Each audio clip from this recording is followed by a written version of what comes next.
Alhamdulillahi Rabbil Alamin, wassalatu wassalamu ala ashrafil anbiya'i wal mursalin, Sayyidina wa maulana Muhammadin wa ala alihi wa sahbihi ajma'in. Allahumma salli wa sallim wa barik ala Sayyidina Muhammadin khairul khalqi ajma'in wa ala alihi wa sahbihi ajma'in, amma ba'd. Bapak Ibu hadirin hadirat jamaah sekalian yang dirahmati Allah Subhanahu wa taala, alhamdulillah kita bersyukur kepada Allah Subhanahu wa taala, malam hari ini Allah masih berikan kita kekuatan untuk melanjutkan kajian ilmu kita, membahas hadis-hadis yang mulia dalam kitab Riyadhus Shalihin yang ditulis oleh Al-Imam An-Nawawi rahimahullahu taala. Kita berdoa bahwasanya insyaallah kita akan kita memasuki bulan Rajab. Mudah-mudahan Allah Subhanahu wa taala memberkahi kita di bulan Rajab. Allahumma barik lana fi Rajab wa Sya'ban. Berkahilah kami ya Allah di bulan Rajab, di bulan Sya'ban, wa ballighna Ramadan. Sampaikan kami semua umur kami sampai berjumpa bulan Ramadan. Amin ya rabbal. Baik, saya tidak memperbanyak mukadimah, kita lanjutkan hadis di kitab Riyadhus Shalihin, hadis yang ke-11. Wa an Abil Abbas Abdullah ibn Abbas ibn Abdul Muttalib radhiyallahu anhuma. Hadisnya dari Abul Abbas, dari Abdullah bin Abbas bin Abdul Muttalib radhiyallahu anhuma,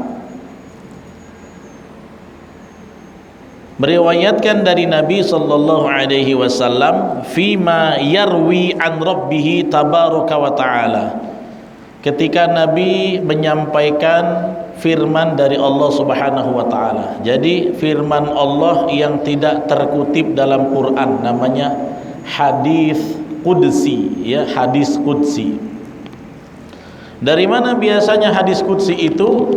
Ya, kadang-kadang ru'ya fil manam. Kadang-kadang Nabi dapatnya waktu lagi tidur, mimpi. Itu hadis qudsi, tapi tidak diperintahkan untuk dicantumkan dalam Al-Qur'an. Maka hadis qudsi itu konten isinya dari Allah, lafaznya dari Rasulullah sallallahu alaihi wasallam. Kadang-kadang juga hadis qudsi itu datang seperti ilham, seperti sebuah petunjuk yang acap kali hadir hadis qudsi itu dalam memecahkan permasalahan-permasalahan yang dihadapi oleh Nabi dan para sahabat. Walaupun hadis qudsi ini didominasi dengan narasi-narasi yang bukan berkandungan hakam hukum, biasanya tentang tazkiyatun nafas, tentang ru'yatul akhirah, bagaimana perspektif akhirat, bagaimana surga, bagaimana Allah itu maha mengampuni. Biasanya bunyi-bunyi hadis qudsi adalah yang narasinya seperti itu, ya. Nah, apa hadis qudsi yang disampaikan Nabi? Tentang niat jelek dan niat baik, Pak. Yang pertama, Allah berfirman dalam hadis qudsi dan disampaikan oleh Rasulullah, innallaha katabal hasanat was sayyiat. Sesungguhnya Allah telah menetapkan kebaikan-kebaikan dan keburukan-keburukan. Jadi klasifikasi ini baik, ini buruk, itu ditetapkan Allah.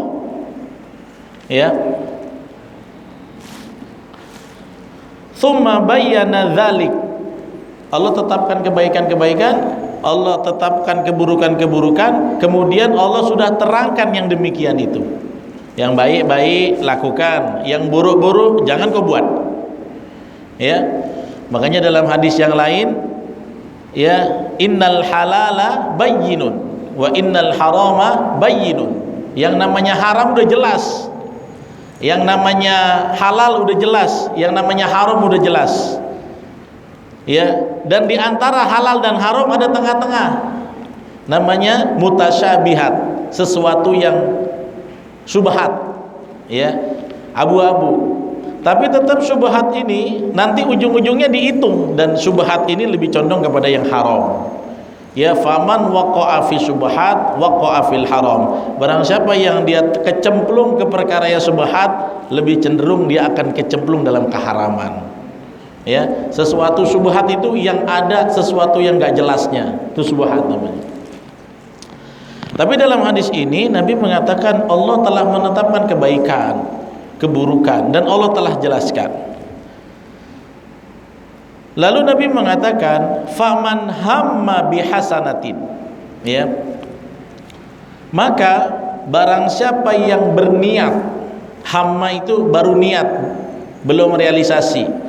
Barang siapa seseorang berniat melakukan satu kebaikan, niat saja ya, falam ya'malha, tapi dia belum melakukan, cuma niat doang, katabahallahu tabaraka wa ta'ala indahu hasanatan kamilah, Allah catat bagi dia satu pahala kebaikan sempurna.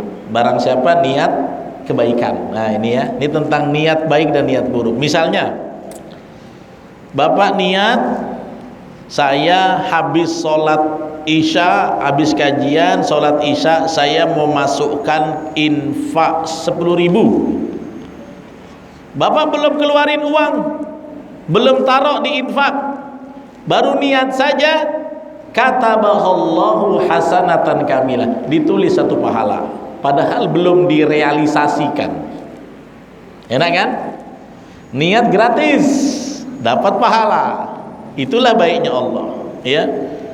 Nah, itu maksud hadis ini ya. Niat kebaikan, maka ditulis satu pahala kebaikan sempurna. Ya, jadi jangan sampai jadi orang muslim nggak punya niat baik. Wong niat nggak bayar, kalau nggak bisa wujudkan nggak dosa. Jangan sampai kita kehilangan pahala itu. Ya. Wa in hamma biha fa'amilaha. Tapi barang siapa yang berkeinginan niat untuk melakukan satu kebaikan dan dia lakukan. Nah, tadi kan niat doang nggak lakukan, sekarang niat dan dia lakukan. Kata Nabi apa? Katabahallah asyra hasanat. Jadi kalau niat baiknya tadi cuma satu, dia tak buat, dia buat, ditulis Allah 10 lipat kebaikan pahala. Jadi kalau Bapak niat tadi, nanti habis kajian, habis sholat isya mau masukin infak 10.000, satu pahala, teng. Anda ikut sholat, kajian, habis isya Anda lakukan 10.000 dikali 10 kebaikan, ditulis. Enak kan? Banyak promo kan? Makanya banyak-banyaklah berniat baik. Tapi betul-betul niat, jangan borak-borak. Ya, betul-betul niat pengen berbuat baik, jangan cuma bohong-bohong. Allah Maha tahu isi hati kita. Allah akan tuliskan menjadi asyra hasanat, 10 kebaikan, ila 700 dhi'fin. Bahkan Allah akan melipat gandakan menjadi 700 kali lipat. Jadi kalau 10.000 kali 10, 100.000 dikali 700 kali lipat. Niat tapi dia realisasikan. Ila 700 dhi'fin ila adhafin katsiratin, bahkan bisa kelipatan yang lebih banyak lagi. Kata para ulama bisa sampai 700.000 kali lipat. Jadi modal niat baik dapat 1, dilakukan dapat 10, bisa jadi 700, bisa jadi kelipatan yang banyak. Kata para ulama sampai 700.000 kebaikan. Makanya Nabi selalu bilang gini, kalau ada orang buat satu amalan kecil, tidak usah kau remehkan, nanti kau tak tahu waktu kau mati kau lihat yang kau sepelekan amal dia itu besar pahalanya. Karena apa? Pelipat gandaan itu. Makanya kata Nabi, la yahkiranna, ya, jangan pernah engkau mengecilkan satu amalan soleh. Kalau ada kawan nasi bungkus, satu bungkus 5.000 perak, dia kasih ke tukang sapu-sapu, alah cuma gitu. Jangan bilang alah cuma gitu. Kalau Allah berkehendak jadi 10 kali lipat, jadi 700 kali lipat, jadi 700.000 kali lipat. Engkau cuma komentar saja nggak lakukan. Ya, jangan pernah kamu mengecilkan amal soleh sedikit pun, karena engkau tidak tahu berapa banyak lipat ganda pahala dari Allah. Oke, tutup. Hadisnya belum habis, tapi ini satu tema. Niat baik dapat berapa? 1. Niat baik dilakukan dapat 10, bisa dikali 700, bisa dikali sampai kelipatan yang banyak. Oh, cukup. Narasi kedua, Nabi bilang, wa in hamma bisayyi'atin, dan sekiranya ada seseorang yang niat buat keburukan. Nah, tadi kan niat buat baik, ini sekarang niat buat buruk. Apa contohnya niat buat buruk? Nah, saya pernah nyontohin, masuk ke Nurul Islam pakai sendal swallow, pas parkir tengok ada Neckerman. Ini kalau ditukar cantik nih. Ya, ini Nurul Islam juga kan? Di Al-Baik namanya Nurul apa? Nurul Iman, ya. Nurul Iman pekan yang lalu istri saya baru beli sendal, belum lagi sholat, belum. Dia cuma ke WC, buang air kecil, wudhu, keluar WC udah liau. Ya. Nah, itu sekarang ya.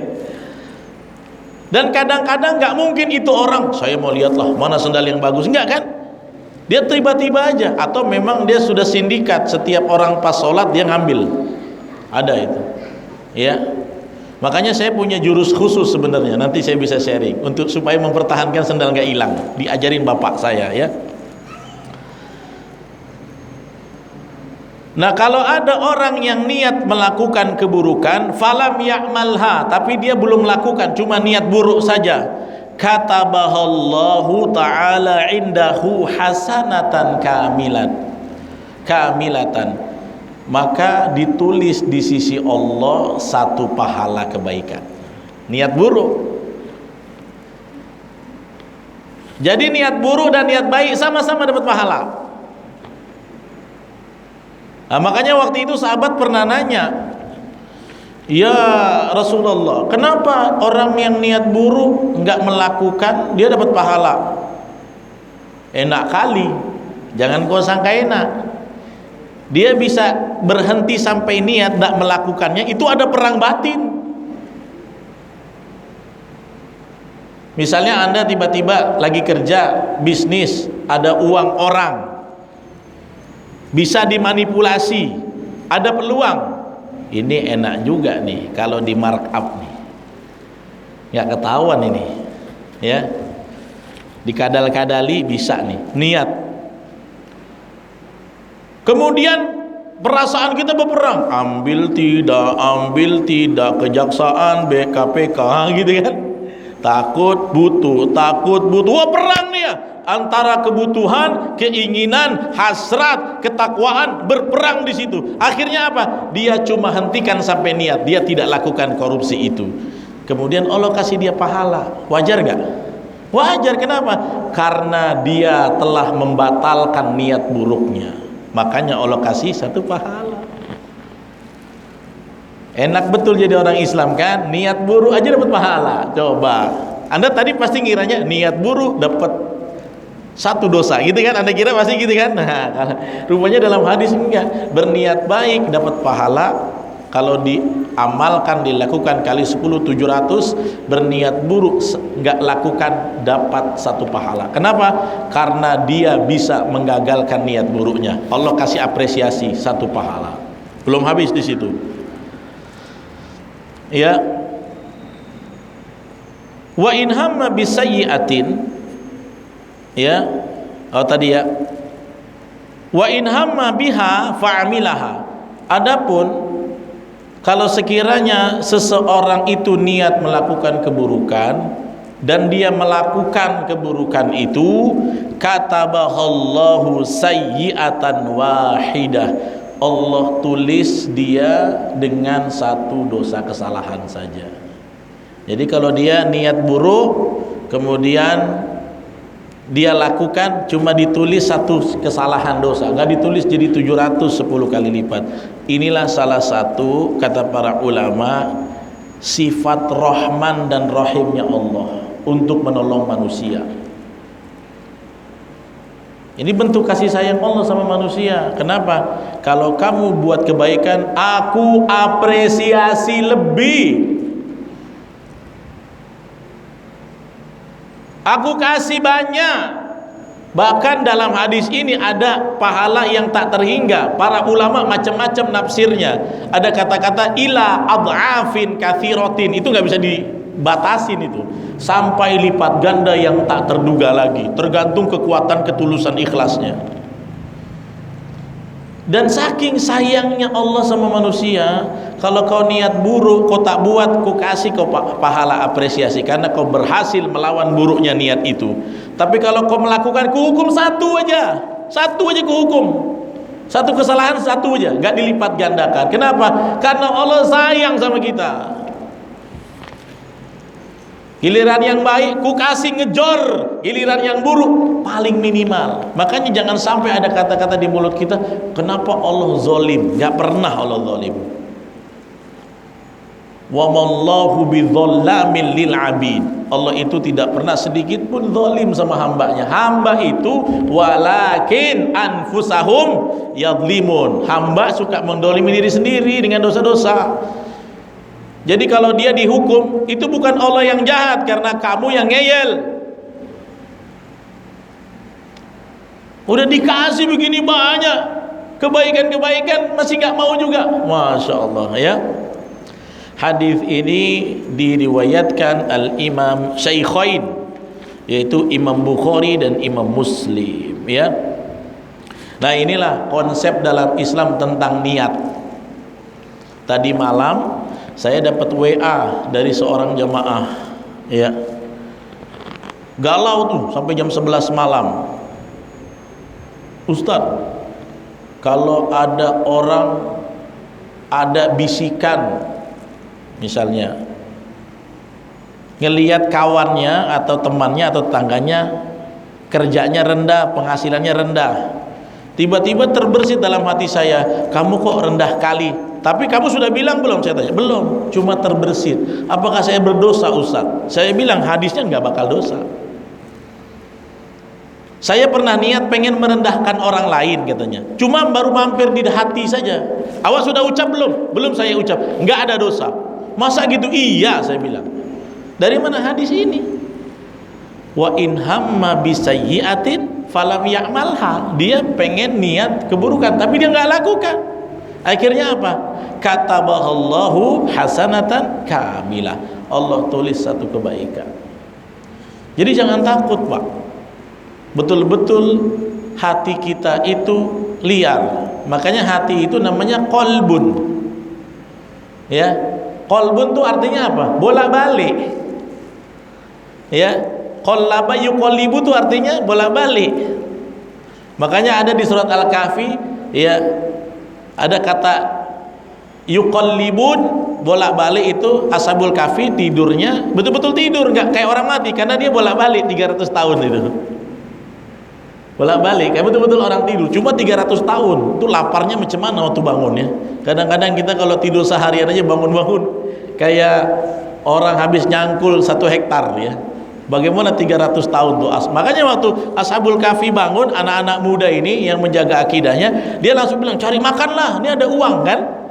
Pas dia belanja uangnya nggak laku, ini udah uang kuno. Kata kawannya kan sebelum belanja, kita cuma tiduran 3 hari nih, kecapean kita 3 hari, tengok tuh ada tulang-tulang anjing katanya. Ada anjing yang ikut jadi tulang kan. Ini udah jadi fosil nih. Kalau nggak percaya ya udah, aku pergi ke pasar lah. Ini bawa duit. Rupanya duitnya sudah jadi duit legend. Baru dia tahu 300.000 Allah tidurkan mereka. Karena apa? Mereka itu uzlah dari kesyirikan yang merajalela. Orang soleh harus punya waktu uzlah, menyendiri. Dikala satu-satu momen dia lihat udah jelimet ini kesyirikan. Orang soleh itu harus punya kebiasaan uzlah, menyendiri. Itu kalau bahasa orang yoga itu bermeditasi. Meditasi itu dengan baca Quran, bersolawat, berzikir, beristighfar. Nabi ya, sebelum beliau dapat wahyu, tahu nggak beliau itu berapa tahun beruzlah di Gua Hira? Berapa tahun? 3 tahun. Anda jangan sampai salah kira Nabi itu di Gua Hira pertama kali langsung Jibril datang. Tidak, Pak. 3 tahun beliau sudah lakukan itu. Di Gua Hira itu 3 tahun. Dalam kitab Ar-Rahiqul Maktum yang ditulis Syekh Syafiur Rahman Al-Mubarakfuri, ya, faqad madad thalatha sanawat, telah berlalu 3 tahun, uzlatihi fi ghari Hira, kalimatnya begitu. Nabi sering menyendiri di Gua Hira. Kenapa? Karena tengok saudara syirik, paman berhala, tetangga Lata Mana Uzza, bingung. Oh, gimana nih? Lama-lama aku terpengaruh. Asingkan diri, cari suasana yang kondusif. Makanya ini uzlah itu kadang-kadang suka dilupakan. Ya, makanya jangan heran kadang-kadang ada yang WA Ustadz Riza 1 hari HP-nya nggak nyala, gitu ya. Butuh uzlah untuk charger iman, Pak. Ashabul Kahfi kalau nggak uzlah dipaksa syirik. Ashabul Kahfi kan anak-anak muda tuh dipaksa untuk ikut kebaktian. Ya, kalau zaman sekarang Anda nggak disuruh kebaktian, Anda disuruh ikut merayakan. Nah, mereka nggak mau, dipaksa sama orang tuanya. Nanti penguasa marah nih, rezimnya rezim kafir. Ditarik nggak mau, lari ketemu di satu pohon besar kayak gini. Bro, lu nggak ikut kebaktian? Wah, nggak cocok hati saya. Kamarnya datang lagi, lu nggak ikut? Enggak, dipaksa sama ibu saya nggak mau. Ente nggak ikut. Terus gimana nih kalau kita di sini terus dipaksa lama-lama? Minta petunjuk dari Allah. Akhirnya Allah kasih ilham, mereka datang ke sebuah gua. Nah, kalau mereka lapar, mereka kan harus keluar. Kesyirikan masih banyak, lama-lama bisa terkontaminasi. Gimana cara Allah selamatkannya? Dah, kau buat kau tidur 300 tahun, bless. Tidur dia 300 tahun. Bangun-bangun rezimnya udah ganti. Nah, tapi sekarang nggak bisa gitu. Tidur 3 hari tiba-tiba punya khalifah yang bagus, nggak bisa. Anda bukan Ashabul Kahfi, ya. Di sini yang ada Ashabur Rijal. Nama masjid tuh di Jalan Sunario. Nggak ada Ashabul Kahfi, adanya Ashabur Rijal. Bapak saya dulu ketua masjidnya. Ya, jadi begitu bahwasanya di dalam Islam berniat baik dapat 1 pahala, melakukan niat baik 10 plus 700 plus adhafan katsira. Berniat buruk ditulis 1 pahala. Berniat buruk dan melakukannya diganjar hukuman 1 dosa saja. Ini bentuk rahmat dan rahimnya Allah Subhanahu wa ta'ala. Kita lihat syarahan dari Syekh Mustafa Al-Mubah. Ya, beliau mengatakan afadul hadis, faidah dari hadis ini, anna man hamma bihasanatin, sesungguhnya barang siapa yang berniat kepada 1 kebaikan, kutibat lahu hasanatan, ditulis untuknya 1 pahala, wa illam ya'malha, walaupun dia belum buat, cuma modal niat doang ditulis kebaikan. Apa sebabnya? Li'annal hamma bil hasanah, karena niat baik itu sababun ila amaliha, perantara sebab menuju perbuatannya. Dia melakukan kebaikan tentunya niat dulu modalnya. Dengan modal niat inilah dia ada rangsangan mau melakukan perbuatan baik. Ya, itulah the power of niat. Niat itu jembatan, Pak. Ya, makanya niat. Apa-apa kebaikan niat saja. Seperti sekarang, saya pengen jadi hafiz Quran, niat. Tapi saya nggak bisa, nggak jadi niat. Niat aja gratis kok nggak mau. Nggak ada hukumannya, malah dapat pahala. Karena kalau kita mancang niat, saya pengen jadi hafiz 30 juz, nyangkut-nyangkutnya hafiz juz 30, pahalanya tetap dapat. Niat aja nggak mau, gimana mau usaha? Niat itu modal besar. Ya, makanya banyak kuat-kuat ya. Walaupun orang sekarang meng-underestimate kamu, bermimpilah, nggak apa-apa mimpi. Kalaupun orang bilang, kamu ngigau, biarin. Kenapa? Karena nggak ada yang pernah tahu sesuatu jadi besar diawali dari mimpi dan niat. Coba tanya Pak Jokowi pernah niat nggak jadi presiden? Waktu dia SMA nggak pernah. Yang tidak terduga secara karir politik, wali kota, gubernur, presiden, nggak pernah. Waktu beliau niat, waktu SMA mau jadi presiden, mimpi kau Pak Jokowi, misalnya masih muda kawan-kawannya, nanti satu saat aku jadi presiden. Waktu muda bilang gitu, kata kawannya apa? Mimpi kau bro. Orang gak ada yang bisa. Makanya Anda harus punya niat, mimpi untuk mewujudkan menjadi satu kenyataan. Kenapa? Ya, innal hamma bil hasanah, karena sesungguhnya punya niat pada kebaikan sababun ila amaliha. Salah satu fasilitor penyebab untuk kita bisa meraih dan mengamalkannya. Wasababul khair khairun, kata beliau, dan sebab kebaikan itu adalah kebaikan. Menjadi penyebab kebaikan itu kebaikan. Ya. Yang kedua, innaman hamma bisayyi'atin. Ya. Kemudian sesungguhnya siapa yang niat untuk melakukan keburukan, thumma roja'a an halillah, kemudian dia balik badan karena Allah. Roja'a itu artinya kembali. Maksudnya apa? Dia sudah niat untuk lakukan keburukan, dia tak maju, tapi dia balik ke belakang, nggak jadi. Tapi syaratnya lillah. Thumma roja'a an halillah, la syai'un akhar, tidak ada sesuatu niat yang lain kecuali karena Allah. Kutibat lahu hasanatan, dia dapat satu pahala tadi ya. Apa sebabnya? Li anna ruju'ahu anil azmi alaiha khairun, karena kembalinya dari tekad buruk itu adalah kebaikan yang wajib Allah berikan pahala. Apa sebabnya? Di sini nggak ditulis tapi dari saya ya. Karena dia telah berperang batin melawan niat buruk itu. Ini nggak ditulis di sini. Ini diksi saya sendiri, bukan dari syarah ya. Kenapa harus dikasih pahala orang yang niat buruk dan gak melakukannya? Yaitu karena ketika dia berhasil menggagalkan niat buruk, emangnya gampang Pak. Contoh kisah Yusuf alaihi salam.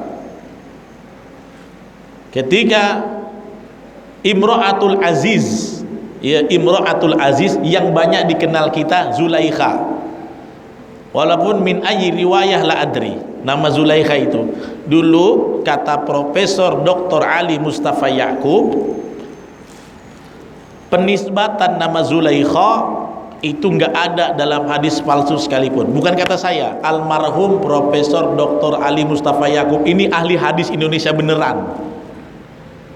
Tahu kan yang sering di media sosial Ar-Razi itu muridnya dokter itu, ya. Cuman kalau Dr. Ar-Razi suka kontroversi lah ceramahnya. Kalau Profesor Ali Mustafa Ya'qub nggak pernah. Beliau menyejukkan. Ya, beliau imam Masjid Istiqlal sebelum yang sekarang Profesor Dr. Nazaruddin Umar. Sebelumnya itu beliau meninggal baru digantikan. Ya, itu profesor memang di bidang hadis ya beliau. Mohon maaf, memang ahli di bidang hadis. Beliau mengatakan nama Zulaikha ini sudah menurut penelusuran beliau tidak ada. Yang betul Imro'atul Aziz di Quran itu. Imro'atul Aziz. Imro'ah artinya wanita, Aziz raja Aziz. Tapi ya orang kenalnya Zulaikha. Kadang-kadang kita ceramah kajian harus pakai itu pengantarnya. Ya.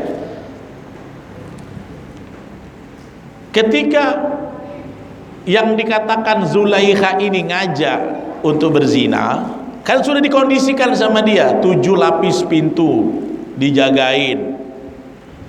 Bayangin aja akhwatnya ini ya istri raja. Selalu saya bilang, ada nggak istri raja yang jelek? Ada tak Pak? Istri raja jelek, pernah ketemu tak?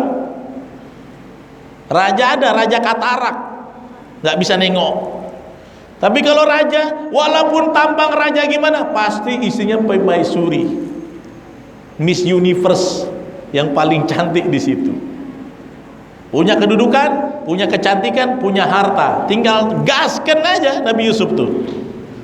Makanya saya kalau jadi Yusuf alaihissalam nggak tahu lulus apa enggak. Nah, antum kalau jadi Nabi Yusuf lulus nggak? Lulus, jangan lulus. Tengok Amoy aja belum bisa nahan, jangan ngomong. Tengok Amoy, nggak sengaja Ustadz, begini matanya. Kalau nengok Amoy belum bisa tahan, paha Amoy, jangan ngomong jadi posisi Nabi Yusuf, berat Pak. Jaya nih bilang, Ustadz pasti kuat. Enggak, saya nggak berani ngomong gitu. Masalah syahwat ini Ngeri, kiai aja bisa jatuh. Janganlah, syahwat ini danger. Saya ngomong ini saya khawatir sama hawa nafsu saya. Makanya saya punya santri perempuan tuh saya jaga-jaga betul, Pak. Saya jaga-jaga betul. Ketika ada berita ustadz yang disinyalir Syiah itu menghamili berulang kali santrinya, aneh. Yang pertama, kok orang tuanya nggak ngomel, kok sampai hamil berapa kali, emang nggak pulang ke rumah? Kok mau-mau aja segitu orang, ibaratnya pasrah, kecuali ada doktrin gila dari si ustadz. Kita ini, Pak, saya kalau nggak ada istri saya nggak bakal datang ke asrama santri saya, karena ngerinya syahwat. Makanya jangan sepelekan. Kalau ada saudaramu yang terjebak dalam masalah syahwat, jangan kau hina dia, karena engkau belum tentu bisa. Nabi Yusuf tuh begitu, ketika diajak, ayolah. Ya, makanya ayatnya wala qad hammat bihi wa hamma biha. Sungguh si perempuan sudah sangat berhasrat kepada Yusuf, dan Yusuf juga hasrat. Kata-katanya apa? Hamma, sama kayak hadis ini. Sama kayak hadis ini. Hamma itu udah niat. Karena ada satu orang yang mengatakan Nabi Yusuf itu terjaga dari nafsu. Kalau dia balik kepada na'usara, pendekatan bahasa, hamma itu orang udah pengen. Jadi dia pengen, tapi takwanya lebih besar dari hasratnya, itu dia. Jadi jangan dikira Nabi Yusuf berhasil menghilangkan nafsu, nggak ada. Karena ada kata hammat biha, ya wahamma biha. Si perempuan sudah sangat berhasrat ingin pada Yusuf, dan Yusuf juga kepingin. Jadi jangan dibilang Nabi Yusuf nggak nafsu. Siapa nggak nafsu sama istri raja? Makanya laula ara burhana rabbi, kalau aku ndak lihat petunjuk Robku, udah ku bedal nih. Kalau nggak lihat petunjuk Allah, udah ku bedal. Tapi apa kuncinya? Inni akhafullah, saya takut sama Allah. Takut itulah takwa. Akhirnya Yusuf tidak melakukan itu, Pak. Kalau pakai konsep dalil ini, maka beliau mendapatkan pahala. Masa nggak jadi melakukan niat buruk dapat satu pahala?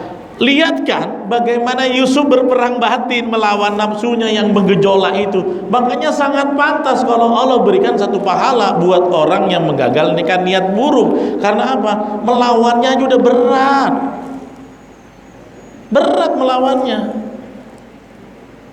Anda lagi jalan, lihat amoy, non amoy, perempuan buka aurat putih, melepak. Ternengok sekali, sap. Nengok lagi, mau lihat lagi, lihat tak ya, lihat tak ya, lihat tak ya. Pengen nengok lagi, itu kan udah berhasrat kepada niat buruk kan. Tengok lagi, macam mantap tadi. Nggak jadi Anda lakukan. Dapat